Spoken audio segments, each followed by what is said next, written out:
इन्होंने क्या किया, झूठ बोलना शुरू किया कि हम आरक्षण बढ़ा देंगे, आरक्षण बढ़ा देंगे, आरक्षण बढ़ाना चाहिए, आरक्षण 50% से ज्यादा बढ़ा। ये क्यों बढ़ाना है मैं बताना चाहता हूं। मान्यवर, झूठ नहीं, असत्य, झूठ की जगह असत्य। चलिए मान्यवर, आपने भी करेक्ट किया, खड़गे जी की बात को स्वीकार कर लेता हूं। उन्होंने झूठ नहीं बोला, वो सत्य से परे बोले हैं, वो नहीं बोलना चाहिए। मान्यवर, इन्होंने 50% से ज्यादा आरक्षण करने की वकालत की। मैं आज देश की जनता को कहना चाहता हूं कि देश के 2 राज्यों में धर्म पर आरक्षण अस्तित्व में है, धर्म के आधार पर आरक्षण। ये गैर संवैधानिक है मान्यवर। संविधान सभा की कोई भी डिबेट आरक्षण के प्रावधान करने वाले आर्टिकल की पढ़ लीजिए, इसमें स्पष्ट किया गया है कि कोई भी आरक्षण धर्म के आधार पर नहीं हो सकता, आरक्षण पिछड़ापन के आधार पर।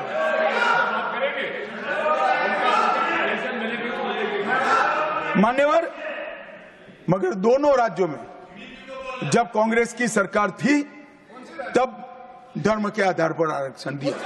अब क्या हुआ है, सुप्रीम कोर्ट में रुक जाता है क्योंकि 50% की सीमा है। वो ओबीसी का कोई कल्याण नहीं चाहते हैं।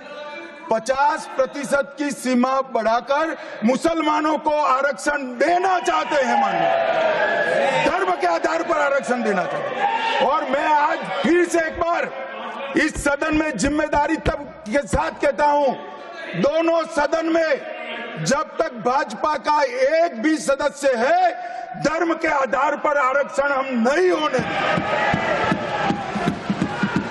इस संविधान विरोधी मान्यवर, मैं अब अरे दिया है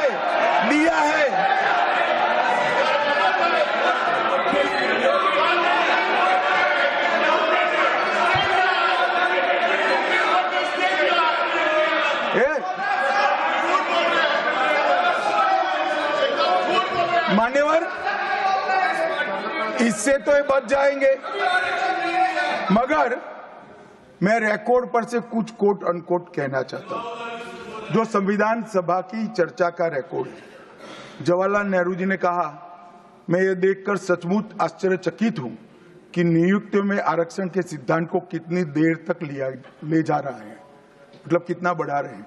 मुझे नहीं लगता कि ये बिल्कुल अच्छा है। ऐसा लगता है कि मुदलियार और ब्राह्मणों के सिवा लगभग सभी जातियों को पिछड़ा वर्ग में शामिल कर देंगे।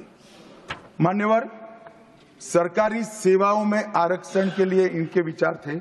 मैं इस बात से चिंतित हूं कि सरकारी सेवाओं में नियुक्ति के लिए जिस तरह से बहुत सारी जातियां और समूहों के आरक्षण के प्रस्ताव आते हैं, यह बहुत बुरी प्रवृत्ति है।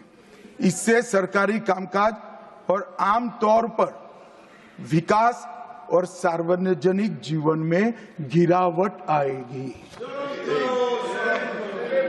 मान्यवर,